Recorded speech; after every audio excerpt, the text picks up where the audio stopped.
Chaque année, les parents de Jésus se rendaient à Jérusalem pour la fête de la Pâque. Quand il eut 12 ans, ils montèrent en pèlerinage suivant la coutume. À la fin de la fête, comme ils s'en retournaient, le jeune Jésus resta à Jérusalem à l'insu de ses parents. Pensant qu'il était dans le convoi des pèlerins, ils firent une journée de chemin avant de le chercher parmi leurs parents et connaissances. Ne le trouvant pas, ils retournèrent à Jérusalem en continuant à le chercher.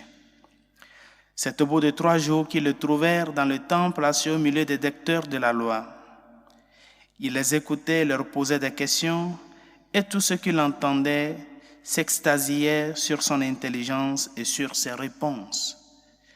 En le voyant, ses parents furent frappés d'étonnement, et sa mère lui dit : « Mon enfant, pourquoi nous as-tu fait cela ?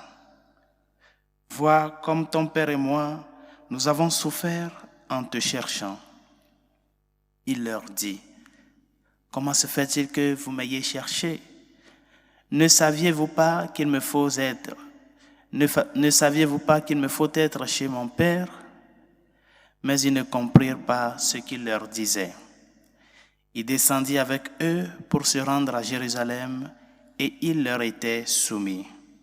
Sa mère gardait dans son cœur tous ces événements.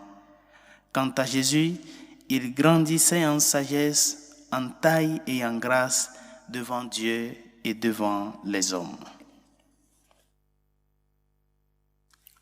Acclamons la parole de Dieu. Louange à toi, Seigneur Jésus. Le pape émérite Benoît XVI disait dans une occasion, se référant à cette timidité et à cette perte de la pratique de la foi, disait que ce que dans le temps passé, les plus jeunes savaient et maîtrisaient bien, aujourd'hui, forêt de constater que même les plus âgés ne le savent plus. Qu'est-ce que le pape voudrait dire par là ? Pour un peu rentrer dans la logique de la fête que nous célébrons aujourd'hui, il convient de reconnaître que l'événement de la venue de Dieu vers l'homme s'est fait à travers l'une des cellules les plus importantes de la société, pour ne pas dire l'unique, parce qu'il y a d'autres cellules de la société.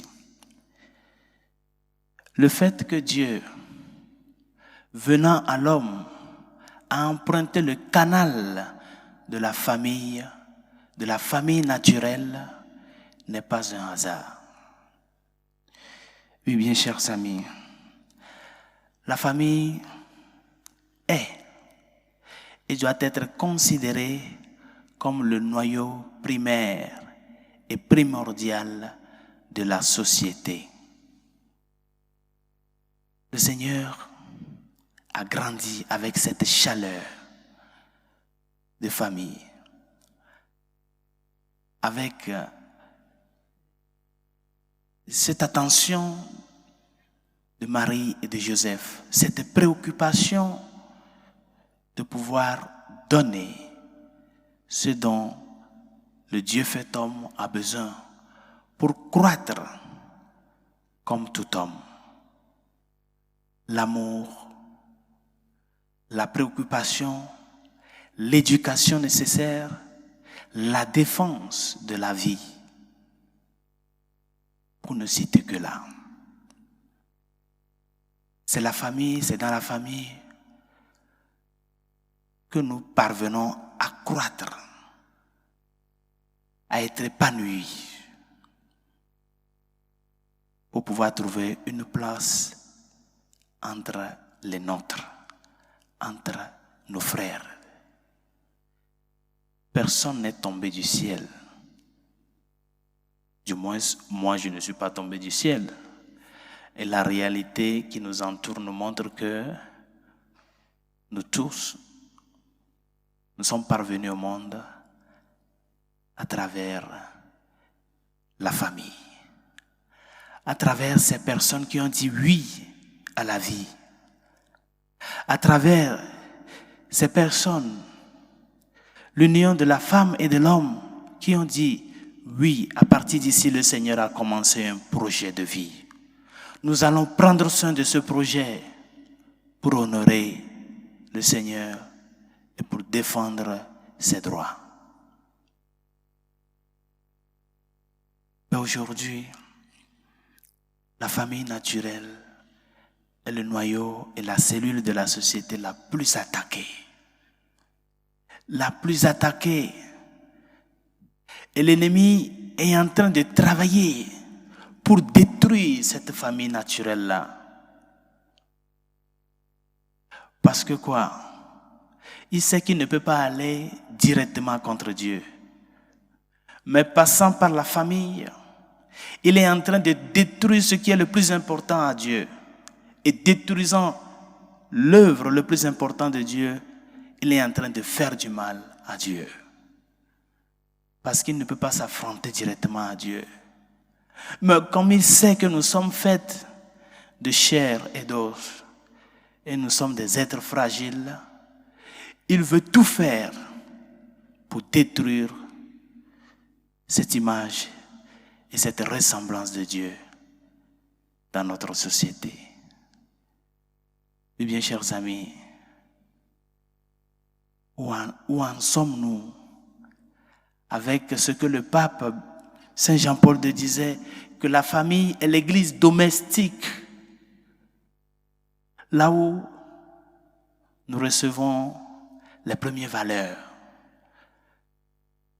là où on nous donne les béyabas de la vie. Ces béyabas qui sont importantes pour pouvoir grandir dans ce qu'est la foi chrétienne. Où en sommes-nous avec cette église domestique? La famille, elle est attaquée. Mais il faudrait de constater que cette attaque de la famille naturelle, des fois, nous donnons l'impression que c'est comme si nous sommes en train de collaborer avec l'ennemi pour qu'il continue de détruire l'œuvre de Dieu.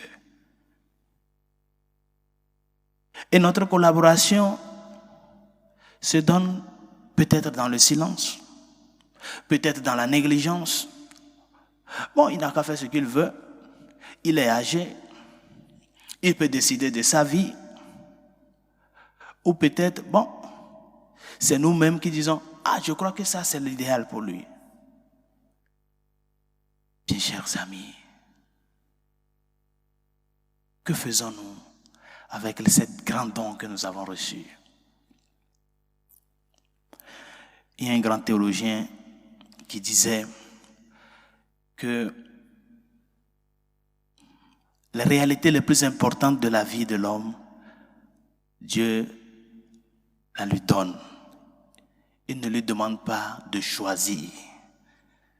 Ce qui sont les choses les plus importantes pour nous, Dieu nous les donne sans que nous soyons obligés ou bien interpellés à choisir de prendre tel ou tel.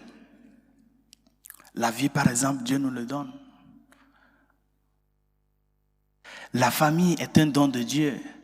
Parce qu'il sait que c'est de là que nous allons pousser des racines pour pouvoir croître.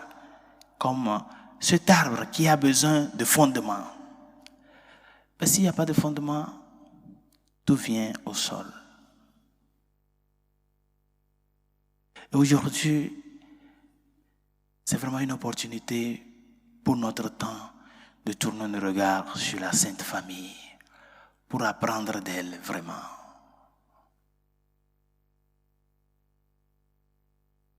Nous sommes en train de faire du mal à Dieu.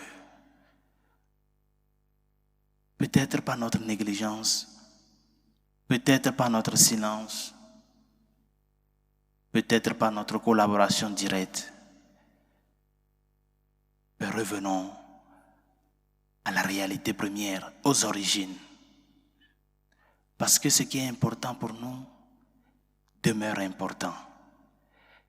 Et sans cette cellule, notre société n'aura pas d'horizon, notre société n'aura pas de fondement, tout va se bâtir sur le relativisme.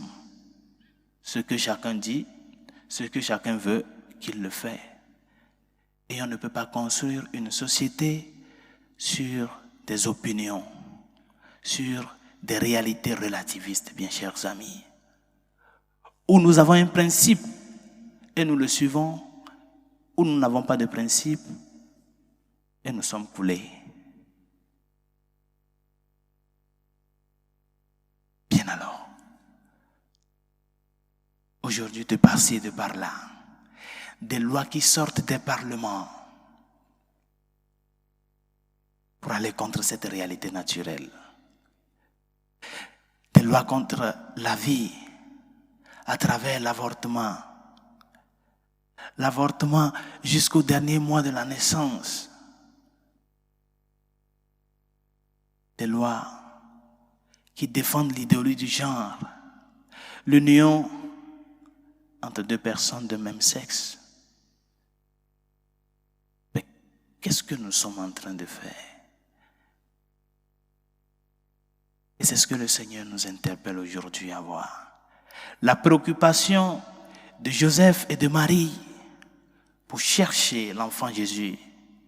Parce que le Seigneur les a confiés cette responsabilité de prendre soin de cette vie, de défendre cette vie, quoi qu'il arrive. Et par conséquent, aujourd'hui, le Seigneur nous interpelle à ce que nous aussi nous puissions apprendre de la petite famille de Nazareth. Premièrement, en défendant la famille naturelle, l'union de l'homme et de la femme, d'où découle la vie. Et cette vie, nous devons en prendre soin, en la préservant et en luttant pour qu'elle puisse honorer le Seigneur. Deuxièmement, la transmission des valeurs morales, déjà au sein de la famille, pour que l'enfant qui grandit sache que la réalité de l'obéissance, elle est très importante. La générosité, elle est très importante. Prendre soin de la vie, elle est importante. Éduquer les consciences pour qu'elles ne soient pas déviées, elle est importante. La troisième chose, défendre en tout et pour tout ce qu'est la vie humaine. Elle est très importante. Ce n'est pas ta vie.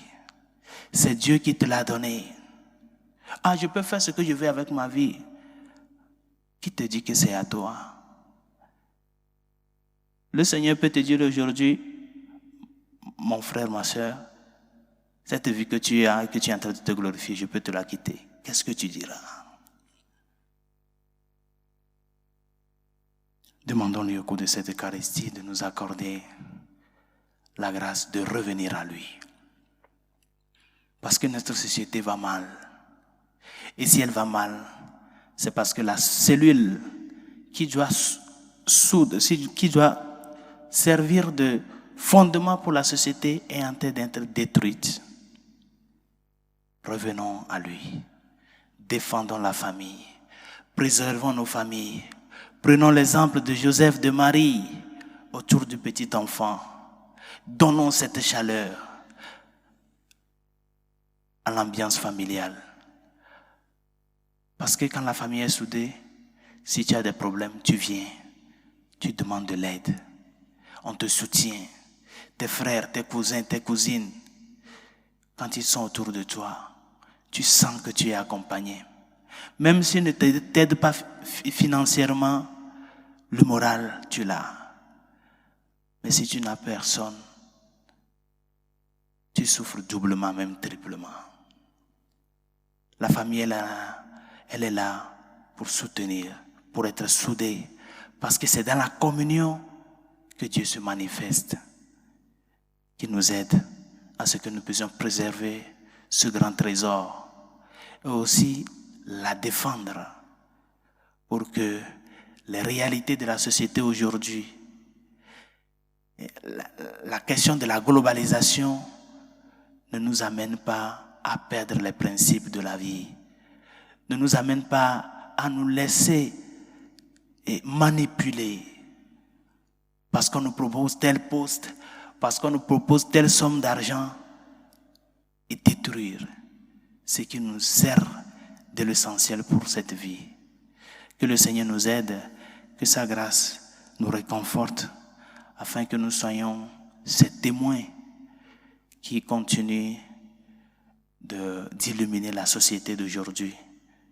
Que nous soyons ces petites lumières qui donnent de l'espérance à la famille naturelle, à la famille de Dieu, à la famille que nous sommes appelés à construire et à préserver.